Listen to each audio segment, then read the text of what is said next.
नमस्कार। आज हम एक बहुत ही महत्वपूर्ण कानून पर बात करने वाले हैं जिसने डिजिटल फाइनेंस की दुनिया में काफ़ी हलचल मचा दी है। हाँ, ये अमेरिकी जीनियस एक्ट। बिल्कुल, ये जुलाई 2025 में पास हुआ था और ये स्टेबल कॉइन्स को रेगुलेट करता है। मतलब वो डिजिटल करेंसीज जो डॉलर जैसी पारंपरिक मुद्राओं से जुड़ी होती हैं। हाँ, जिनकी कीमत फिक्स्ड रहती है डॉलर के बराबर। सही।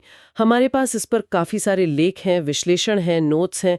तो आज हमारी कोशिश रहेगी कि इनमें से जो मुख्य बातें हैं, जो जानकारियां हैं, उन्हें निकालें और समझें कि ये कानून सिर्फ अमेरिका के लिए नहीं, बल्कि पूरी दुनिया के फाइनेंस, टेक्नोलॉजी और यहाँ तक कि जियोपॉलिटिक्स के लिए क्या मायने रखता है। ये बहुत अहम मुद्दा है। तो सबसे बड़ा सवाल शायद यही उठता है कि क्या ये अमेरिका की कोई बहुत जीनियस चाल है, जैसा नाम है, अपना दबदबा बनाए रखने की? या फिर ये वाकई वित्तीय स्थिरता और इनोवेशन की तरफ एक जरूरी कदम है। हाँ, और दुनिया पर इसका क्या असर पड़ेगा, क्या बदलेगा इससे? चलिए इसी पर आज गहरी पड़ताल करते हैं। चलिए शुरू करते हैं। तो सबसे पहले थोड़ा ये समझते हैं कि ये जीनियस एक्ट असल में है क्या। इसका पूरा नाम तो काफी लंबा है, guiding and establishing national innovation for United states stable coins act of 2025। हाँ, काफी भारी भरकम नाम है। S394 भी कहते हैं इसे शॉर्ट में। अच्छा, तो मूल रूप से इसका मकसद क्या है? देखिए, इसका जो मेन मकसद है वो है पेमेंट स्टेबल कॉइन्स के लिए एक देशव्यापी फेडरल लेवल पे एक रेगुलेटरी फ्रेमवर्क बनाना, एक ढांचा। ठीक है, और इसके मुख्य नियम क्या है? मतलब कंपनियों को क्या करना होगा? कुछ बहुत अहम नियम है इसमें। पहला तो ये कि जो भी कंपनी ये स्टेबल कॉइन जारी करेगी उसे 100% रिजर्व रखना होगा। 100% रिजर्व? मतलब जितने डिजिटल डॉलर वो जारी कर रहे हैं उतनी ही कीमत की एकदम सुरक्षित संपत्ति, जैसे कि कैश हो गया या फिर अमेरिकी ट्रेजरी बिल या वैसी ही कोई सेफ चीज, उनके पास हर समय होनी चाहिए। AML और बैंक सीक्रेसी एक्ट BSA, इन कानूनों का भी पालन करना होगा। ये वही कानून है ना जो मनी लॉन्ड्रिंग रोकने और संदिग्ध लेन देन पर नजर रखने के लिए? एग्जैक्टली वही। और शायद सबसे बड़ा बदलाव ये है कि अब कंपनियों को अलग-अलग राज्यों से लाइसेंस लेने की जरूरत नहीं होगी। अच्छा, तो फिर? अब एक सेंट्रल फेडरल लाइसेंस लेना होगा, पूरे देश के लिए एक ही लाइसेंस। ओह, तो ये तो कंपनियों के लिए शायद आसान हो जाएगा। मतलब पहले हर राज्य के अलग नियम होते होंगे। हाँ, पहले एक पैचवर्क जैसा सिस्टम था, बहुत कंफ्यूजन था। तो ये एक यूनिफाइड अप्रोच है। और अगर कोई विदेशी कंपनी अमेरिका में ऑपरेट करना चाहे तो उनके लिए क्या है? वो कर सकती हैं, लेकिन उन्हें अमेरिका में जो रजिस्टर्ड डिजिटल एसेट फर्म्स हैं उनके जरिए काम करना होगा, और उन्हें भी यही सब स्टैंडर्ड्स, यही नियम मानने होंगे। ठीक है, समझ आ गया। तो ये तो हुई कानून की मोटी मोटी बातें, लेकिन इसकी जरूरत क्यों पड़ी अचानक? अचानक नहीं है, इसकी पृष्ठभूमि है। आपको याद होगा 2022 में टेरा USD नाम का एक बड़ा स्टेबल कॉइन था, वो अचानक डूब गया था। हाँ हाँ, वो तो बहुत बड़ा क्रैश था, बहुत पैसा डूबा था लोगों का। बिल्कुल। उससे निवेशकों का भरोसा बहुत हिला। रेगुलेटर्स पर जबरदस्त दबाव बना कि कुछ किया जाए। तो एक लक्ष्य तो साफ है, क्रिप्टो बाजार में स्थिरता लाना, उसे सुरक्षित बनाना और ग्राहकों का भरोसा वापस जीतना। टेरा जैसे हादसों से बचाना। हाँ, और दूसरा कारण वही जो हमने भी बात की, अमेरिका में राज्यों के अलग-अलग नियमों की जो खिचड़ी पकी हुई थी, उसकी जगह एक साफ एकीकृत राष्ट्रीय मानक लाना, ताकि कंपनियों के लिए भी आसानी हो। सही कहा। और बड़े लेवल पे देखें तो ये क्रिप्टो इकोनॉमी को, जो अब तक थोड़ी अलग थलग सी थी, उसे ज्यादा स्थापित रेगुलेटेड फाइनेंशियल सिस्टम के साथ जोड़ने की एक कोशिश है। ओके, ये तो हुई कानून की बात। अब आते हैं इसके आर्थिक पहलू पर, और मुझे लगता है यहीं से चीजें ज्यादा दिलचस्प और शायद विवादास्पद भी होती हैं। हाँ, यहाँ अलग-अलग नजरिए हैं। अमेरिका में जो इसके समर्थक हैं वो इसे फाइनेंशियल इनोवेशन और साथ ही साथ सरकार की वित्तीय समझदारी का एक बेहतरीन कॉम्बिनेशन बता रहे हैं। अच्छा, वो कैसे? उनका तर्क ये है कि देखिए, कानून कहता है कि स्टेबल कॉइन कंपनियों को अपना रिजर्व अमेरिकी ट्रेजरी बिल में रखना होगा, है ना? हाँ, ये एक मुख्य शर्त है। तो जब दुनिया भर में स्टेबल कॉइन का इस्तेमाल बढ़ेगा तो इन कंपनियों को और ज्यादा ट्रेजरी बिल खरीदने पड़ेंगे। इससे क्या होगा कि अमेरिकी सरकार के कर्ज यानी ट्रेजरी बिल्स की वैश्विक मांग बढ़ेगी। ये बात तो सही है। और उदाहरण भी हैं, जैसे टेथर USDT और सर्कल USDC, ये दो सबसे बड़ी स्टेबल कॉइन कंपनियां हैं। ये तो कानून आने से पहले ही $120 बिलियन से ज्यादा के ट्रेजरी बिल होल्ड करती थीं। हाँ, वो पहले से ही बड़े होल्डर हैं। अब अनुमान लगाया जा रहा है कि 2030 तक ये स्टेबल कॉइन मार्केट, मतलब पूरा बाजार, $2 ट्रिलियन तक पहुंच सकता है। $2 ट्रिलियन, ये तो बहुत बड़ा आंकड़ा है। हाँ, और अगर ऐसा होता है तो सोचिए अमेरिकी ट्रेजरी की मांग में अरबों डॉलर का इजाफा हो सकता है। और इसका सीधा असर ये होगा कि अमेरिकी सरकार के लिए उधार लेना सस्ता हो जाएगा, क्योंकि मांग ज्यादा है। बिल्कुल। एक तरह से देखा जाए तो ये जो प्राइवेट क्रिप्टो सेक्टर है वो अनजाने में ही सही अमेरिकी सरकार के लिए एक ग्लोबल इन्वेस्टर बेस तैयार कर रहा है, उनके कर्ज को खरीद रहा है। ये तो हुआ अमेरिकी नजरिया, लेकिन जैसे आपने कहा इसका एक दूसरा काफी आलोचनात्मक पहलू भी है। हाँ, और ये आवाजें खासकर रूस, चीन और ब्रिक्स देशों से आ रही हैं। अमेरिका का एक तरीका है अपना जो पहाड़ जैसा राष्ट्रीय कर्ज है करीब 37 ट्रिलियन डॉलर का, उसे दुनिया पर थोपने का। 37 ट्रिलियन, बाप रे। लेकिन ये कैसे होगा? मतलब स्टेबल कॉइन से कर्ज कैसे एक्सपोर्ट होगा? देखिए, तर्क कुछ ऐसा दिया जा रहा है। ये जीनियस एक्ट स्टेबल कॉइन्स को एक तरह की सरकारी गारंटी या सुरक्षा का आभास देता है, क्योंकि वो ट्रेजरी बिल से बैक्ड हैं और रेगुलेटेड हैं। हाँ, लोग सुरक्षित समझेंगे। तो दुनिया भर के लोग, कंपनियां इन डॉलर आधारित डिजिटल टोकन्स को खरीदेंगे और होल्ड करेंगे। अब सोचिए, भविष्य में अगर अमेरिका को अपनी इकोनॉमी ठीक करने के लिए, मान लीजिए महंगाई कम करने के लिए, डॉलर की वैल्यू कम करनी पड़े, यानी डॉलर का अवमूल्यन करना पड़े, अच्छा, तो नुकसान किसका होगा? उन लाखों करोड़ों विदेशी लोगों और कंपनियों का जिनके पास ये डॉलर वाले स्टेबल कॉइन पड़े हैं। उनकी होल्डिंग की वैल्यू कम हो जाएगी। कर्ज को रिस्ट्रक्चर करने या उसका बोझ दूसरों पर डालने का तरीका हो सकता है। यही है छिपा हुआ कर्ज निर्यात का कॉन्सेप्ट। ये तो बहुत चालाकी भरा लग रहा है। अगर ये सच है तो कुछ लोग तो इसकी तुलना 1971 के निक्सन शॉक से भी कर रहे हैं। निक्सन शॉक, जब अमेरिका ने डॉलर को सोने से अलग कर दिया था। हाँ, जिसने पूरी वैश्विक मौद्रिक व्यवस्था बदल दी थी। और एक रूसी अधिकारी हैं एंटोन कोबियाकोव, उन्होंने तो खुलकर कहा है कि ये एक्ट अमेरिका को अपना कर्ज दुनिया पर डालने की इजाजत देता है। और क्या कोई अंदाजा है कि ये कितना बड़ा असर डाल सकता है? चिंता ये जताई जा रही है कि अगर ग्लोबल स्टेबल कॉइन रिजर्व्स बढ़कर मान लीजिए 5 से 10 ट्रिलियन डॉलर तक पहुंच जाते हैं, जो कि बहुत बड़ी रकम है।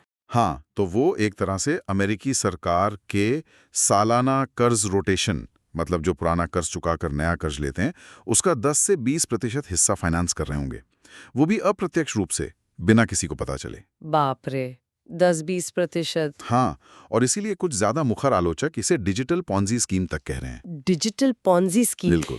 ये तो बहुत गंभीर आरोप है। हाँ, आरोप गंभीर हैं। मतलब ये कि नए निवेशक स्टेबल कॉइन खरीदने वालों के पैसे से पुराने दायित्वों अमेरिकी कर्ज को पूरा किया जा रहा है। वाह, तो ये आर्थिक पहलू के साथ साथ कितना गहरा भू राजनीतिक एंगल भी जुड़ा है इससे। बिल्कुल, ये सिर्फ इकोनॉमिक्स नहीं है, ये ग्लोबल पावर प्ले भी है। अगर हम वॉशिंगटन के नजरिए से देखें तो ये वैश्विक मुद्रा की जो एक तरह की जंग चल रही है, उसमें एक बहुत सोचा समझा रणनीतिक कदम लगता है। कैसे? देखिए, चीन अपना डिजिटल युआन ECNY तेजी से बढ़ा रहा है। हाँ। रूस भी कुछ सोने से जुड़े पेमेंट नेटवर्क वगैरह की बातें कर रहा है। हाँ, वो डॉलर का विकल्प ढूंढ रहे हैं। तो इनके जवाब में अमेरिका ने क्या किया? उसने खुद सरकारी डिजिटली करेंसी यानी CBDC लाने की बजाय प्राइवेट सेक्टर के जरिए, यानी इन स्टेबल कॉइन कंपनियों के जरिए डॉलर को ही डिजिटाइज कर दिया, और वो भी ऐसे डॉलर को जो अमेरिकी सरकार के ट्रेजरी बिल से जुड़ा है। ये तो है, मतलब सरकार का काम प्राइवेट कंपनियां कर रही हैं। और अमेरिका के लिए इसमें विन विन सिचुएशन है। जैसा हमने पहले कहा, दुनिया के 90% से ज्यादा स्टेबल कॉइन तो पहले से ही डॉलर से जुड़े हुए हैं। हाँ, डॉलर का दबदबा पहले से है। तो ये कानून उस दबदबे को बस कानूनी और संस्थागत रूप से और ज्यादा मजबूत कर देता है, उसे ऑफिशियल बना देता है, और शायद कंट्रोल भी बढ़ाता है। बिल्कुल, ये आर्थिक प्रतिबंध लगाने का एक नया और शायद ज्यादा असरदार हथियार बन सकता है। सोचिए, अगर ज्यादातर डिजिटल डॉलर ट्रांजैक्शन अमेरिकी नियमों के तहत हो रहे हैं, जो कि जीनियस एक्ट से होगा, हाँ, के लिए कितना आसान हो जाएगा रूस, ईरान या किसी भी देश पर लगे प्रतिबंधों को लागू करवाना। वो उनके ट्रांजैक्शंस को ट्रैक कर सकते हैं, फ्रीज कर सकते हैं, ब्लॉक कर सकते हैं। ओ हाँ, ये तो जबरदस्त कंट्रोल देगा। तभी तो अमेरिकी ट्रेजरी के अधिकारी इसे बड़े डिप्लोमेटिक तरीके से क्या कह रहे हैं? राष्ट्रीय सुरक्षा लाभों के साथ जिम्मेदार वित्तीय इनोवेशन। वाह, शब्दों का खेल देखिए। जिम्मेदार इनोवेशन, जिसमें राष्ट्रीय सुरक्षा लाभ छिपे हैं। बिल्कुल, लेकिन जो देश इसके निशाने पर हैं, जैसे ब्रिक्स वाले, उनके लिए ये जिम्मेदार इनोवेशन नहीं है। उनके लिए ये क्या है? उनके लिए ये कोड में लिखा उपनिवेशवाद है, या डिजिटल साम्राज्यवाद। डिजिटल साम्राज्यवाद, ये शब्द भी काफी वजनदार है। हाँ, उनकी शिकायत सीधी है कि ये जो अमेरिकी ट्रेजरी में निवेश करने की मजबूरी है स्टेबल कॉइन कंपनियों पर, ये पूरी दुनिया को एक तरह से मजबूर कर रही है कि वो अमेरिका के बढ़ते हुए घाटे को फाइनेंस करे। मतलब हम आपके स्टेबल कॉइन इस्तेमाल करें और आपके कर्ज का पैसा भी दें। एग्जैक्टली और बदले में अमेरिका को ये ताकत मिल जाती है कि वो जब चाहे जिसके चाहे लेन देन पर नजर रखे, उसे रोक दे। वही बात जो कुबियाकोव ने कही थी, ब्लॉकचेन के जरिए अपने साम्राज्य की रक्षा करना। सही। इसकी तुलना अक्सर पुराने पेट्रोडॉलर सिस्टम से भी की जाती है। हाँ, वो सिस्टम जिसमें दुनिया भर में तेल का व्यापार सिर्फ डॉलर में होता था। और उससे जो एक्स्ट्रा डॉलर खासकर खाड़ी देशों के पास जमा होता था, वो घूम फिरकर वापस अमेरिकी ट्रेजरी बॉन्ड खरीदने में लग जाता था। एक तरह का साइकिल था, तेल बेचो, डॉलर कमाओ और फिर वही डॉलर अमेरिका को उधार दे दो उसके बॉन्ड खरीदकर। अब तर्क ये दिया जा रहा है कि जैसे पहले तेल से आया पैसा अमेरिकी कर्ज मार्केट में जाता था, वैसे ही अब क्रिप्टो मार्केट की जो ग्लोबल लिक्विडिटी है, जो पैसा है, वो इन स्टेबल कॉइन्स के जरिए अमेरिकी ट्रेजरी में पार्क होगा। तो ये एक तरह का डिजिटल पेट्रोडॉलर सिस्टम बन रहा है। हाँ, कुछ विश्लेषक तो यही कह रहे हैं। और शायद यही वजह है कि ब्रिक्स देश अब और भी तेजी से अपने खुद के वैकल्पिक रास्ते बनाने में जुट गए हैं। बिल्कुल, जैसे भारत अपने यूपीआई को ग्लोबल बनाने की कोशिश कर रहा है, चीन अपने CIPS cross border interbank payment system, जो कि ब्लॉकचेन पर भी आधारित है, उसे मजबूत कर रहा है। और शायद ब्राजील की भी बात चल रही थी कुछ गोल्ड या कमोडिटी बैक्ड डिजिटल करेंसी की। हाँ, इस तरह के प्रयोग और कोशिशें तेज हो गई हैं। ये देश डॉलर और अमेरिकी नियंत्रण से बाहर एक अलग फाइनेंशियल रेल बनाना चाहते हैं। तो ये टकराव तो साफ है। एक तरफ अमेरिका अपने डॉलर के दबदबे को डिजिटल युग में बनाए रखना चाहता है, दूसरी तरफ बाकी देश विकल्प तलाश रहे हैं। बिल्कुल। अब जरा एक और जरूरी पहलू पर आते हैं, रेगुलेशन बनाम इनोवेशन, मतलब नियम कानून और नई खोज के बीच का जो तनाव होता है। हाँ, ये बहस तो हर नई टेक्नोलॉजी के साथ होती है। का कहना है कि ये कानून क्रिप्टो की दुनिया में जो एक तरह की अराजकता या केओस था, उसे खत्म करके व्यवस्था या ऑर्डर लाता है। मतलब नियम कानून होने से चीजें व्यवस्थित होंगी। हाँ, उनका कहना है कि इससे पारदर्शिता बढ़ेगी, ग्राहकों की सुरक्षा होगी, जो कि टेरा क्रैश के बाद बहुत जरूरी है, और ये कानून फाइनेंशियल स्टेबिलिटी बोर्ड FSB के दिशा निर्देशों के भी मुताबिक है। FSB?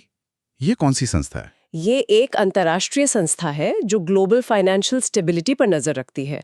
उसने भी 2023 में स्टेबल कॉइन्स के लिए कुछ गाइडलाइंस जारी की थी। अच्छा, तो ये अंतर्राष्ट्रीय मानकों के हिसाब से भी हैं। हाँ, और ये पारंपरिक बैंकों और फिनटेक कंपनियों के लिए भी अच्छा माना जा रहा है, जैसे JP मॉर्गन का अपना JPM कॉइन है या पेपैल का पेपैल UST।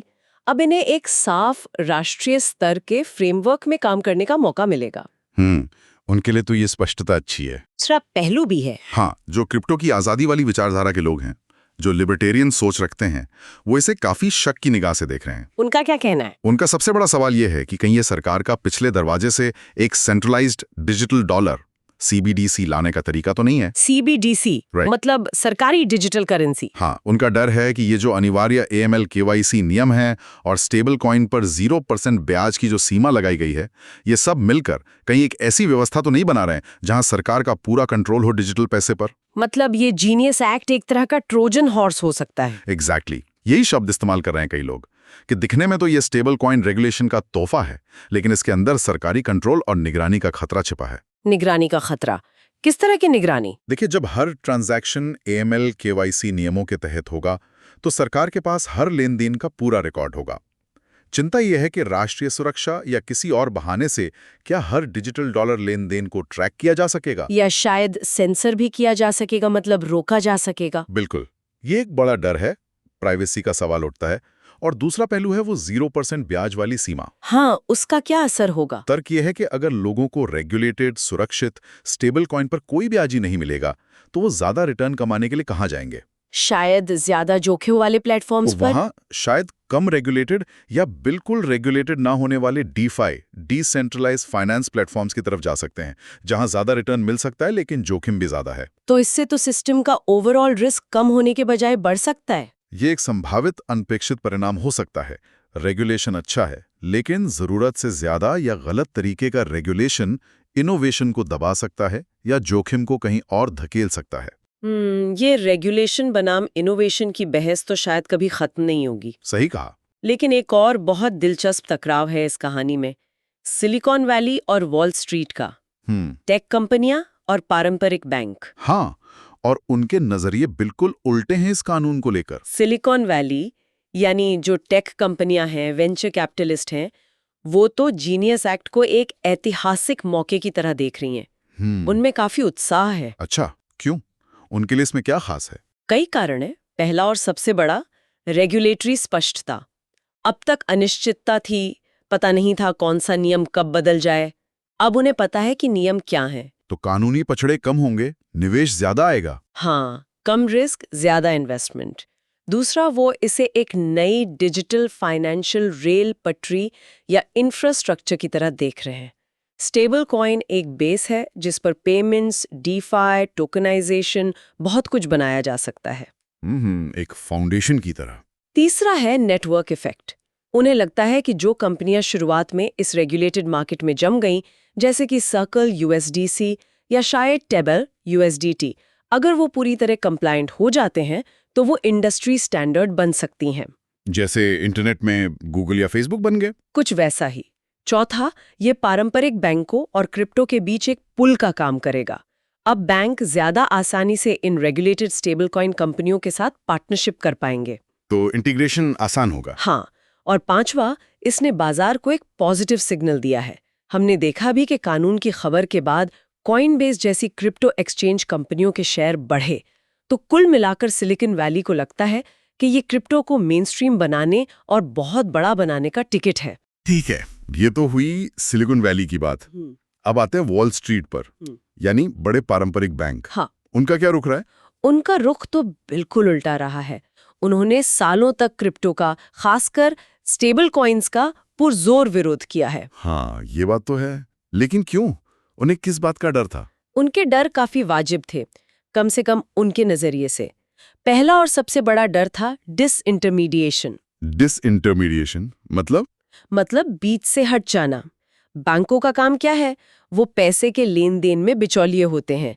अगर लोग सीधे ब्लॉकचेन पर एक दूसरे को डिजिटल डॉलर भेज सकें या स्टेबल कॉइन होल्ड कर सकें, तो बैंकों की जरूरत कहाँ रह जाएगी? हाँ, ये तो उनके बिजनेस मॉडल पर सीधा हमला है। बिल्कुल।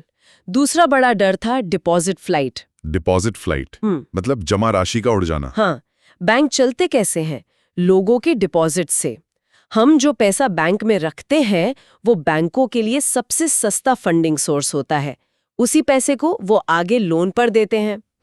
अब सोचिए, अगर लोग अपना पैसा बैंकों से निकालकर इन स्टेबल कॉइन्स में रखने लगे, जो फिर आगे अमेरिकी ट्रेजरी बिल में निवेश हो रहा है, तो बैंकों के पास से ये सस्ता पैसा निकल जाएगा। जी, उनका पूरा बिजनेस मॉडल हिल सकता है। ये तो बहुत बड़ा खतरा है उनके लिए। तीसरा डर था पेमेंट सिस्टम पर अपना एकाधिकार खो देना। अभी ज्यादातर पेमेंट बैंकों के सिस्टम या फिर वीजा, मास्टरकार्ड जैसे नेटवर्क्स के जरिए होते हैं, जो धीमे भी हैं और महंगे भी, खासकर इंटरनेशनल पेमेंट्स। हाँ, काफी फीस लगती है। जबकि ब्लॉकचेन पर 24/7 लगभग तुरंत और बहुत सस्ते में ग्लोबल ट्रांसफर मुमकिन है। ये तो बैंकों और पेमेंट नेटवर्क्स के लिए सीधा खतरा है। सही बात है। चौथा डर था मॉनेटरी गेटकीपिंग की शक्ति खोना। मतलब ये तय करने की ताकत कि कौन फाइनेंशियल सिस्टम में शामिल हो सकता है, किसे लोन मिलेगा, किसका अकाउंट खुलेगा। बैंक अभी ये गेटकीपर है। और क्रिप्टो इस गेटकीपिंग को चुनौती देता है, क्योंकि कोई भी वॉलेट बना सकता है। हाँ, और पांचवा, जाहिर है, अपना राजनीतिक दबदबा कम होने का डर। वॉल स्ट्रीट का हमेशा से वॉशिंगटन में काफी प्रभाव रहा है। तो इतने सारे डर थे, फिर सवाल उठता है कि अगर वॉल स्ट्रीट इतना डरता था और इतना ताकतवर है, तो फिर ये जीनियस एक्ट पास कैसे हो गया? क्या उन्होंने हार मान ली? हार नहीं मानी, मुझे लगता है रणनीति बदली। अच्छा, कैसे? देखिए, सालों तक उन्होंने लॉबिंग के जरिए रेगुलेटरी दबाव बनाकर क्रिप्टो को रोकने या सीमित करने की कोशिश की।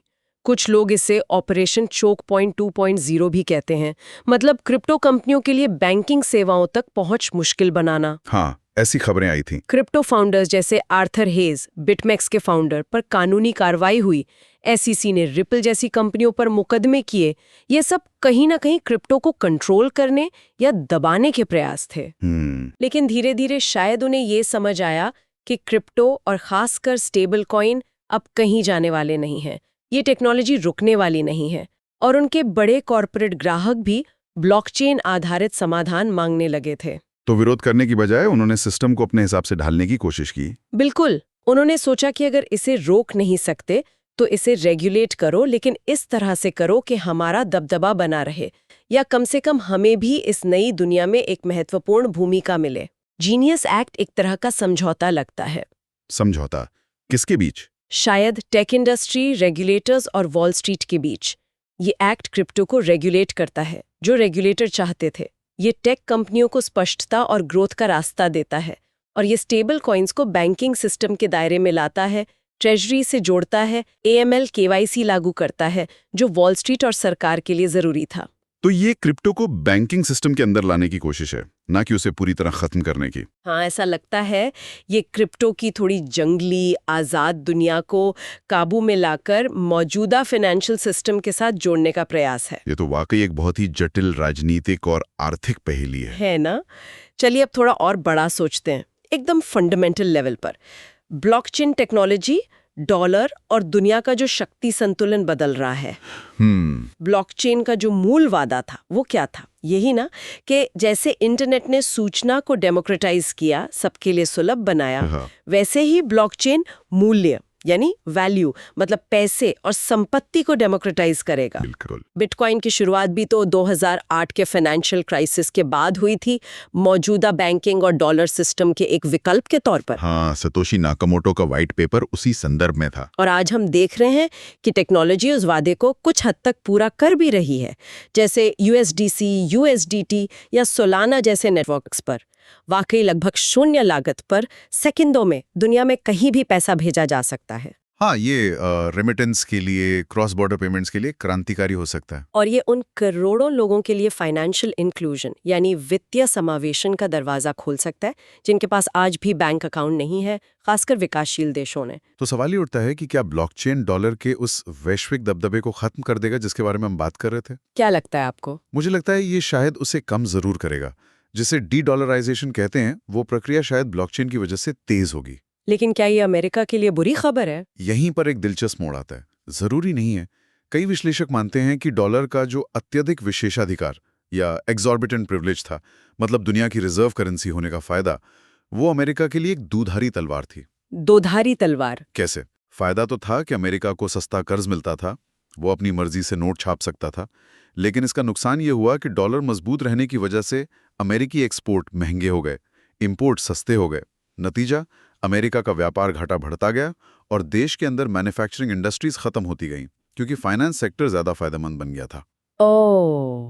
तो मतलब डॉलर का दबदबा कम होना शायद अमेरिका की अंदरूनी अर्थव्यवस्था के लिए अच्छा हो सकता है। हाँ, कुछ लोगों का यही मानना है कि ब्लॉकचेन से चलने वाला डी-डॉलराइजेशन दुनिया भर में फाइनेंशियल फ्लो को ज्यादा संतुलित कर रीबैलेंस कर सकता है। इससे अमेरिका शायद अपने घरेलू उद्योगों, मैन्युफैक्चरिंग और इनोवेशन पर ज्यादा ध्यान केंद्रित कर पाएगा। तो शक्ति का केंद्र शायद मुद्रा के एकाधिकार से हटकर तकनीकी नेतृत्व, मतलब टेक्नोलॉजिकल लीडरशिप की तरफ शिफ्ट हो सकता है। एग्जैक्टली। कौन सबसे अच्छी टेक्नोलॉजी बनाता है, कौन सबसे इनोवेटिव है, शायद ये ज्यादा महत्वपूर्ण हो जाए बजाय इसके कि किसकी करेंसी दुनिया इस्तेमाल करती है। ब्लॉकचेन असल में पैसे के लेन देन के लिए राष्ट्रीय सीमाओं को धुंधला कर रहा है। ये एक ज्यादा बहुध्रुवीय मल्टीपोलर फाइनेंशियल दुनिया बना सकता है। और ये कहानी सिर्फ पैसे या फाइनेंस तक ही सीमित नहीं है ना?